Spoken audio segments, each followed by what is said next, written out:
So real quickly, I want to give you a little bit more information on what I'm looking for your informative speech. Um, I don't necessarily like giving you rubrics because I want to see your creativity. I don't want you to be held down to something very specific. So instead, I'm just kind of giving you some guidelines of what a good, full, finished, informative speech should have. So for this speech, your time limit is going to be 4 to 6 minutes. That means that you have to make sure that you can sufficiently cover your topic in that time frame.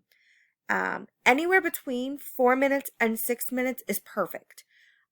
I get worried when you go under 4 minutes, but I also get worried when you go over 6 minutes because to me that shows that you either weren't able to cover your topic in the amount of time that was asked, and also that you probably didn't practice enough to know that your speech was longer than 6 minutes. You'll hear me say this a lot, but my two favorite parts about any speech is going to be that opening and that closing. I want you to have an introduction that grabs my attention, and I want your topic to have about 3 well-supported main points. So, 3 is the magic number when we're talking about what I want to see in your speeches. If you have too many main points, you might want to think about narrowing your topic down a little.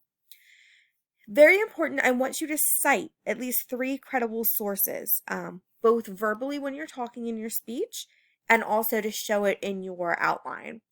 The reason I want you to cite sources is because with any field, no matter what subject you're in, there's always been research done before. So I want you to show me that you've done your research, you've read about this topic, you know what previous researchers say about this, and then you add to the conversation. So like any conversation, you don't want to just jump in. You want to listen to what's being said before so that you can communicate your point more successfully.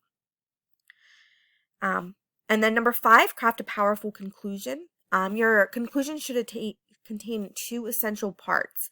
You should review your main points again, and then give me a concluding statement that is just as strong as your opening. Where you're opening, you get my attention, and this, you leave me with a solid idea that's going to stick with me.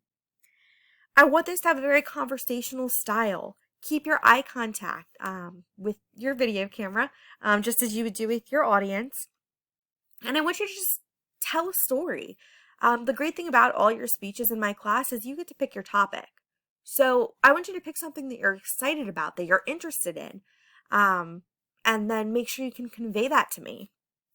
And the biggest thing is going to be practice. Your speech is only 4 to 6 minutes, so that means that you can practice your speech at least 10 times in an hour. So I'm not asking you for days and hours on end to practice your speech. No, that's not what I'm looking for. But just think, in 1 hour, you can practice your speech 10 times. Practice is not only important just to get you more comfortable, but also to get your timing down. If you just give an impromptu speech with a couple bullet points, you're kind of guessing at what your time is going to be at. But for this, there's no reason that you don't practice it, and you should have your timing down pretty well. You also benefit because you do get to kind of take your time. If you don't like your first take, well, you get to do it again. So I'm going to be really strict about the time limit for this as well. And then if you scroll down on the speech day checklist, it just has, before you turn in your speech, make sure you turn in your full outline, which I'll go over in a different screencast. Make sure your sources are on there and go ahead and make sure those are cited in APA format for me. When you record your video, I want to see your whole body, because when we talk about communications, body language is a huge part, so I need to be able to see your head from your feet in one shot.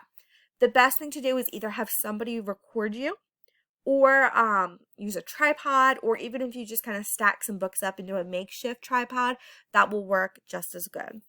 Make sure you have nothing distracting in your background, and that you're dressed appropriately for this speech. So I look forward to hearing all of your speeches. We're still going to do some more work on this, but I want to give you these guidelines ahead of time so you can start thinking about what you want for your topic to be.